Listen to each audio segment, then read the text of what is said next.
왕상 열왕기상 2장 1절로 4절까지의 말씀입니다.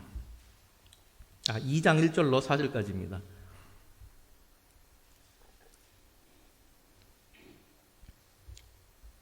네, 다 찾으신 줄 알고 제가 가진 성경은 구약성경 511쪽에 있습니다. 네, 한 절 한 절 교독하도록 하겠습니다. 열왕기상 2장 1절로 4절입니다. 제가 먼저 읽겠습니다.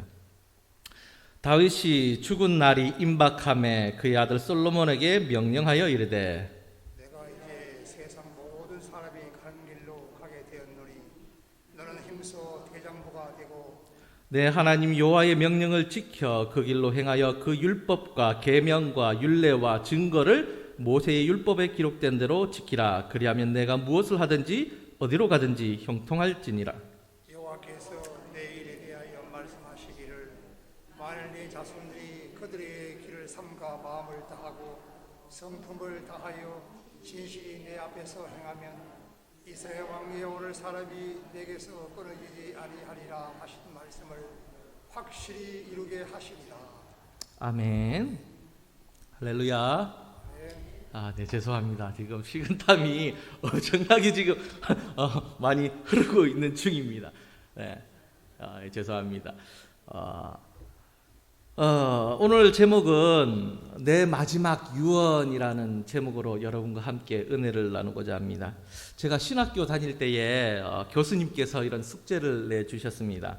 어떤 숙제였느냐 하면요, 곧 죽게 되었으니 유언장을 적어서 다음 주까지 가져오라는 것이었습니다. 또 발표도 한다라고 이렇게 얘기를 하셨습니다.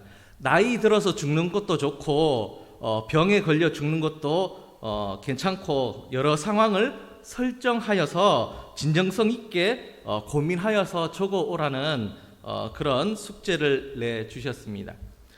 그 수업 시간에 유언장을 발표하는 시간이 있었습니다.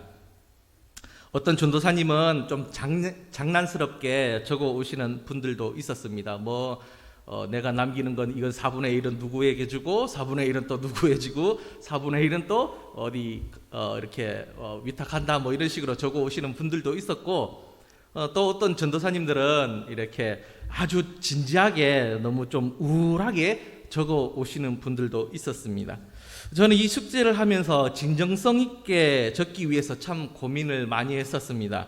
어릴 적 초등학교 때, 국민학교 때 죽음의 공포 때문에 밤에 자다가도 벌쩍 일어났던 기억이 있습니다. 죽음을 생각하며 식은땀이 흐르고 그 말로 표현할 수 없는 그 공허함과 나는 죽으면 아무것도 없어지고 사라지는데 다른 사람들은 맛있는 거 먹고 나는 없어지고 이 말로 설명할 수 없는 공허함이 있었습니다. 그게 너무 슬펐고 너무 싫었고 왜 죽어야 되는지 그 어린 나이에 이해를 못하는 그런 감정들, 공포스러움들이 저에게 있었던 그 느낌을 저는 가지고 있었습니다. 그렇지만 죽음에 대한 공포, 공허함은 참 많이 느껴봤지만 교수님께서 레포트로 숙제로 한번 유언장을 적어 오라고 하는 것과는 좀 많이 달랐습니다. 내가 공포감을 느끼는 것과 내가 유언장을 적는 것은 확실히 다르다라는 것을 저는 깨달았습니다. 그래서 상당히 좀 힘들었던 기억이 있습니다. 여러분은 혹시 유언장을 적어 보셨습니까? 안 적어 보셨으면 한번 이번 기회에 이번 예배를 드리면서 한번 죽음에 대해서 한번 생각해 보시고 내가 내 사랑하는 가족에게 무엇을 남길 것인가, 무엇에 유언장을 적어서 줄 것인가 한번 고민하는 오늘 되었으면 좋겠습니다. 왜냐, 오는 순서는 있어도 가는 순서는 없기 때문입니다. 오늘 저는 여러분들과 만약 내가 곧 죽는다면 사랑하는 가족과 내 자녀들에게 또 내 부모님에게 어떤 말을 혹은 어떤 유언장을 남겨야 하는지 성경 세 인물을 통해서 무엇을 전해주어야 하는지 오늘 알아보고자 합니다.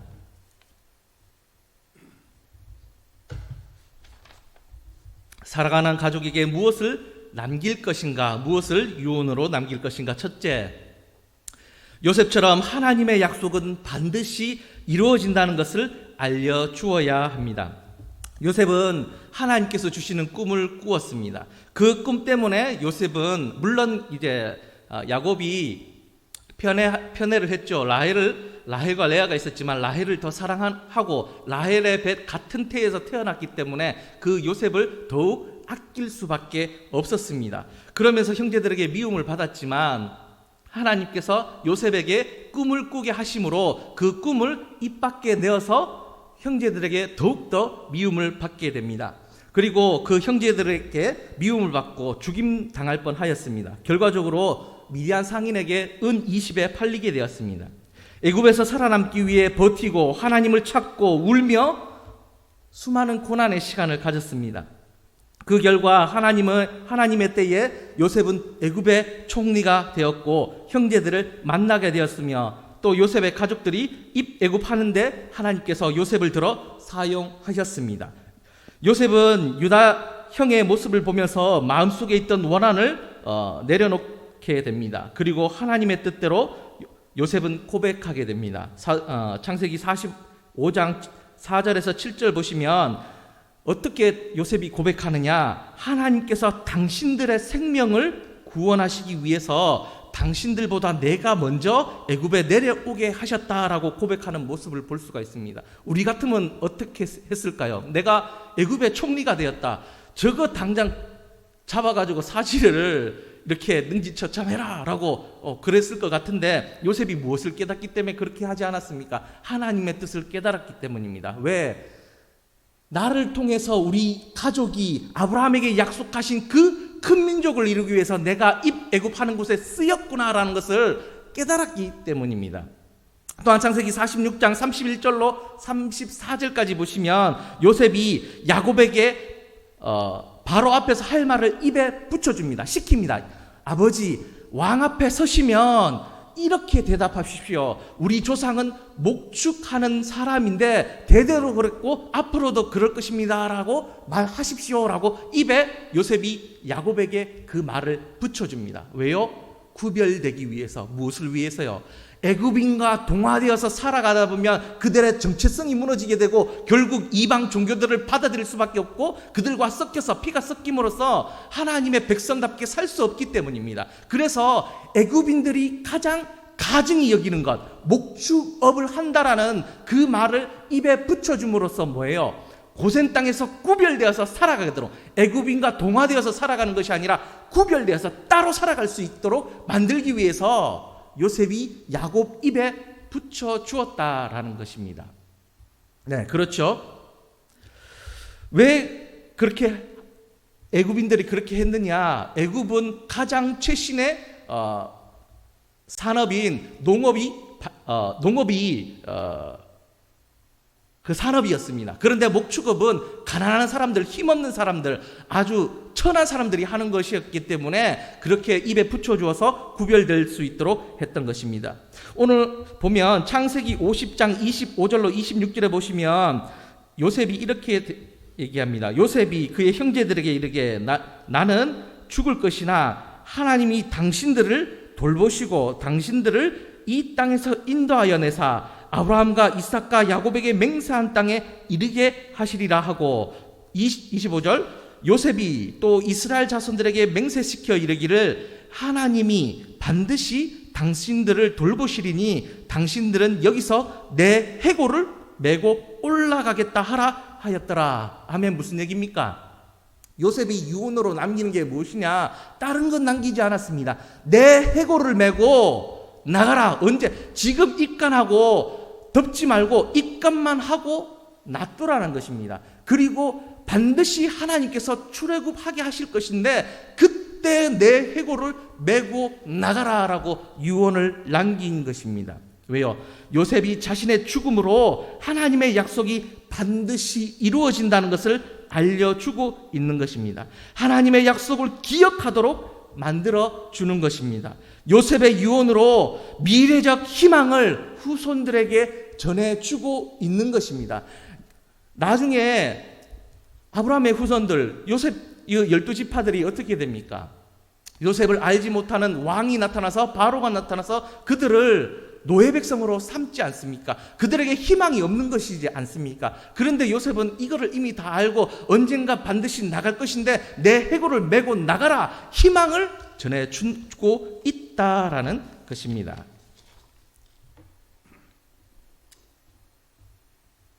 사랑하는 내 가족에게 무엇을 유언할 것인가? 두 번째는 오늘 읽은 본문처럼 다윗처럼 하나님의 언약을 지킬 수 있도록 유언을 남겨야 한다는 것입니다. 다윗은 세상 사람들이 가는 길로 가기 직전 솔로몬을 통일 왕국의 왕으로 세웠습니다. 솔로몬에게 마지막 유언을 남기면서 한 말이 힘써 대장부가 되고 내 하나님 여호와의 명령을 지켜 그 길로 행하며 그 율법과 계명과 율례와 증거를 모세의 율법에 기록된 대로 지켜라. 그리하면 내가 무엇을 하든지 어디로 가든지 형통하게 될지라 라고 유언을 남겼습니다. 성경은 하나님께서 다윗을 나의 종으로 평가합니다. 전에도 없었고 후에도 없는 내 마음에 합한 자라고 평가하였습니다. 다윗이 의인이라서 하나님이 이렇게 평가하였습니까? 아닙니다. 그렇지 않습니다. 다윗도 하나님의 율법을 어겼습니다. 6계명을 어겼습니다. 간음하지 말라 그랬는데 간음했습니다. 살인하지 말라 했는데 7계명 우리아를 전쟁터에서 죽게 만들었습니다. 10계명 남의 것을 탐내지 말라고 하셨는데 남의 아내를 탐했습니다. 결국 다윗은 율법을 어겼습니다. 그런데 왜 성경은 성경은 다윗을 내 마음에 합한 자라고 하셨을까요? 다윗이 율법을 어겼지만 하나님이 보내신 선지자를 통해서 죄를 깨닫게 했을 때에 그 죄를 왕의 명령으로 덮지 아니하고 그것을 하나님께서 말씀하신 것으로 받아들이고 회개하고 통회하고 돌이켰기 때문에, 내가 잘못했다는 것을 깨달았기 때문에, 돌이켰기 때문에 하나님은 그들을 용서하셨다라는 것입니다. 다윗을 용서하셨지만 벌은 주셨습니다. 다윗의 이런 경험이 있었습니다. 그리고 솔로몬을 왕위에 앉혀놓고 그 솔로몬에게 유언하기를 다윗의 경험, 이 경험을 다윗은 솔로몬에게 전해주는 것입니다. 내가 저질렀던 죄를 내 아들 솔로몬이 저지르지 말라고, 율법 어기지 말라고, 하나님의 그 말씀대로 지켜 행하라고, 그것이 하나님 믿는 것이라고, 그것을 알려주기 위해서 그 유언을 남겼다라는 것입니다. 하나님께서 모세를 통해서 주신 그 율법을 지키라는 것입니다. 그러면 하나님이 어디로 가든지 형통하게 하신다고 솔로몬에게 마지막 유언을 남겼습니다. 우리가 유언장을 남긴다면 무엇을 남기시겠습니까? 쓸모없는 말을 적지는 않을 것입니다. 온 힘을 다해서 내가 가장 중요하게 생각하는 것을 최선을 다해서, 정성을 다해서 압축해서 적어서 내 가족에게 전해줄 것입니다. 주저리 다른 거 적지 않는다는 것입니다. 꼭 해야 하는 말을 적어서 내 사랑하는 가족에게 전해줄 것입니다. 다윗은 사랑하는 아들 솔로몬에게 가장 소중히 여기는 것, 그 핵심적인 것, 네가 대장부가 되어서 하나님의 말씀을 지키고 그의 길로 행하라 라는 것을 전해 주었습니다. 하나님을 가까이 하고 하나님의 말씀을 지켜 하나님의 형통함을 받으라고 유언으로 남겼다라는 것입니다. 우리는 만약 이제 곧 세상 사람들이 가는 곳으로 가게 된다면 여러분은 여러분의 유언장에 무엇을 남기시겠습니까? 아파트 저쪽 어디 가면 무슨 아파트 있으니까 그거 둘째 아들 가져가거라. 아니면 저쪽 북쪽에 가면 땅 몇만 밭이 땅이 있는데 그거 잘 논아가지고 첫째 아들 가져가라. 아니면 지금 내 살고 있는 내 자동차 그거 막내 아들 막내 딸 가져가라. 이런 것을 유언하시겠습니까? 물론 이것도 필요합니다. 내 사랑하는 가족에게 그거 남겨줘야 되지요. 하지만 순서가 문제라는 것입니다. 그것보다 먼저 중요시 되어야 하는 게 무엇이냐? 내가 하나님의 말씀을, 하나님의 율법을, 하나님의 성경책을 유언으로 남겨야 된다는 것입니다.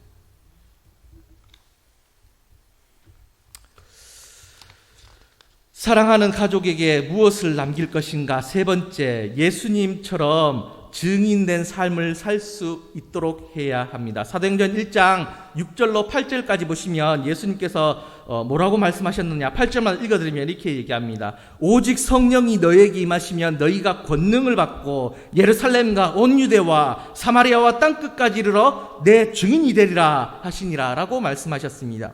예수님께서 마지막에 하신 말씀은 다 이루었다입니다. 무엇을 다 이루셨습니까? 율법의 저주에서 믿음으로 죄사함을 받아 구원받게 하시는 것, 하나님의 의를 사람은 지킬 수 없지만 예수님은 이것을 다 이루셨기에 십자가에서 하나님의 의를 다 이루었다고 말씀하시는 것입니다. 다 이루었다, 돌아가시기 전에 하신 말씀이지만 어쩌면 예수님께서 하늘로 올라가시기 전에 하신 이 말씀이 더 유언에 가깝습니다. 내 증인이 되어라. 예수님께서 제자들에게 또 우리들에게 왜 증인이 되어라라고 말씀하셨습니까? 예수님밖에 길이 없기 때문입니다.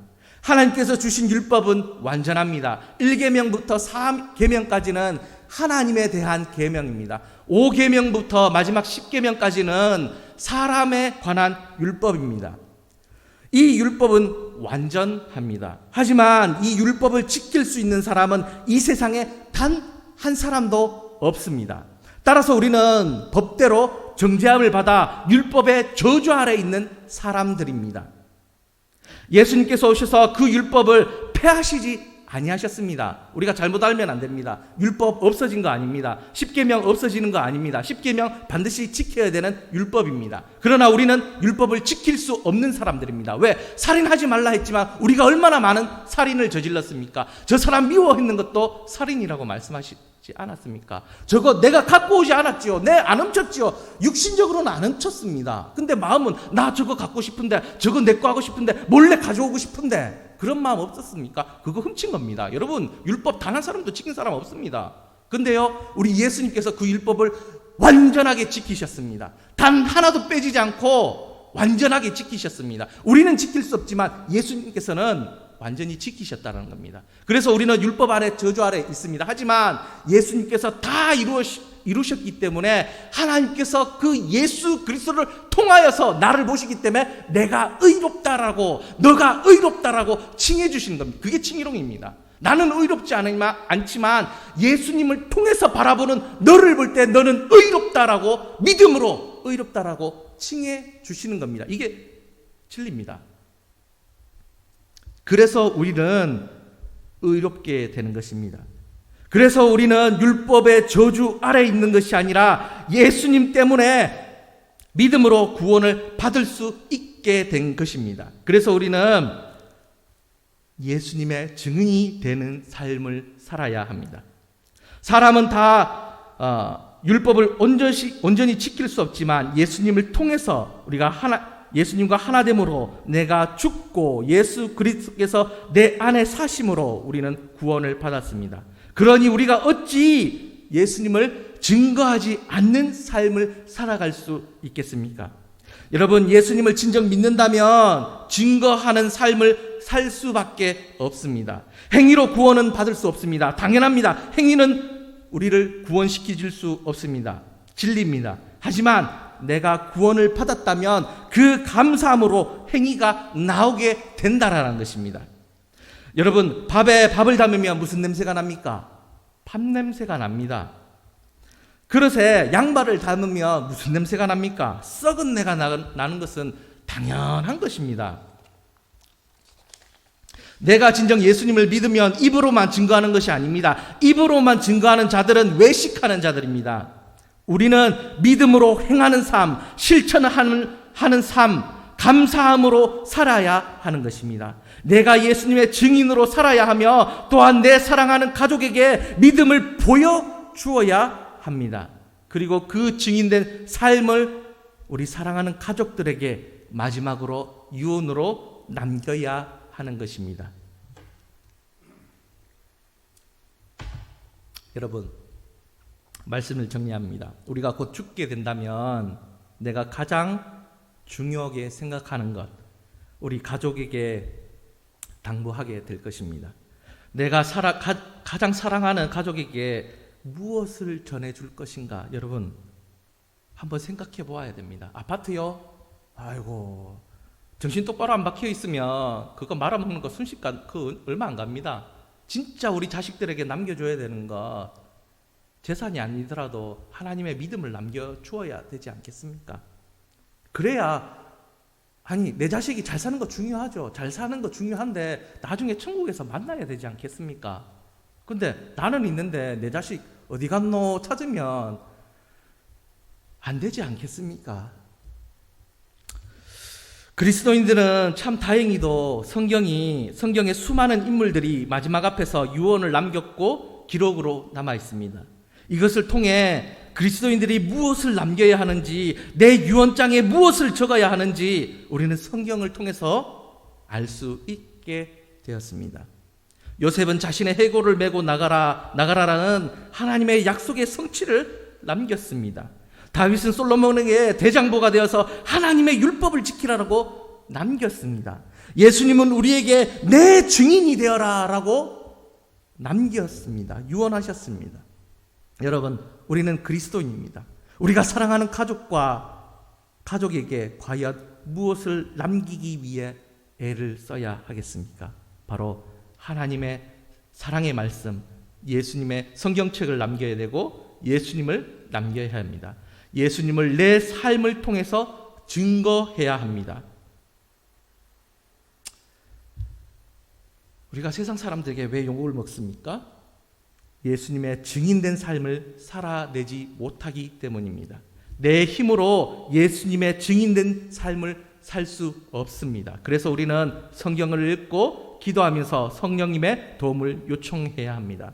내가 하지 못하지만 성령님, 예수님의 증인된 삶을 살게 해달라고, 그리스도의 향기로운 향기를 바라는 삶을 살게 해달라고 성령님께 구해야 하는 것입니다. 집단 이기주의적인 신앙이 아니라 정말 하나님이 원하시는 신앙인이 되게 해달라고 기도하면서 실천하면서 증인된 삶을 살아가게 되려고 기도하는 저와 여러분이 되었으면 좋겠습니다. 정말 증인된 삶을 사시는 저와 여러분이 되었으면